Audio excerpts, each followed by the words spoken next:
तर भाजपला सगळीकडे बिनविरोध निवडणुका हव्या आहेत अशी टीका काँग्रेसच्या खासदार प्रणिती शिंदे यांनी आता भाजपवर केलेली आहे।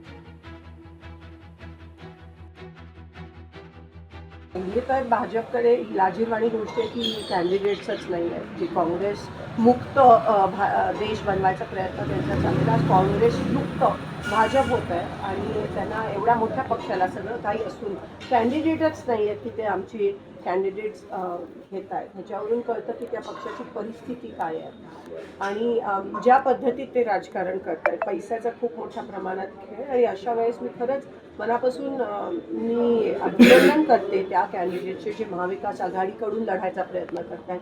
काही नसताना एक सामाजिक तळमळ त्यांच्यात आहे म्हणून ते हे इलेक्शनमध्ये आम्ही पडतो लोकशाही टिकवण्यासाठी। पण भाजप आता पूर्णपणे एक्सपोज झालं आहे। फरफटत लोकांना आणत होते, फरफटत त्यांच्या मर्जीच्या विरोधात फरफटत आणून दबाव आणि पैशाचा खूप मोठ्या प्रमाणात कुरूप खेळ त्या ठिकाणी चालू आहे आणि त्यामुळेच मला असं वाटतं हे वादावाद झालं आणि शेवटी बिनविरोध होण्यासाठी कोणाचा तरी जीव घेण्यात आला, मर्डर बनला। महायुतीचेच उमेदवार कसे काय बिनविरोध निवडून येतात असा सवाल काँग्रेसचे नेते सतेज पाटील यांनी आता उपस्थित केलाय। निवडणुकीमध्ये वारेमाप पैशांचा वापर करण्यात येतोय, त्यामुळे निवडणूक आयोगानं निष्पक्षपातीपणाने याची चौकशी करावी अशी मागणी सुद्धा सतेज पाटील यांनी केली आहे।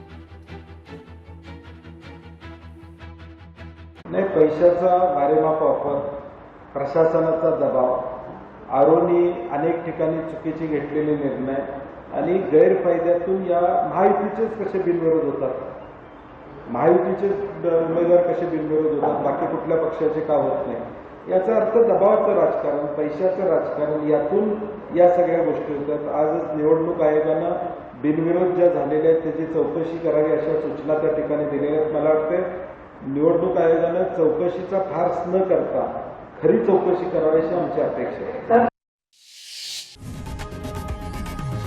लोकशाही मराठी ऐका, पहा, जागरूक रहा।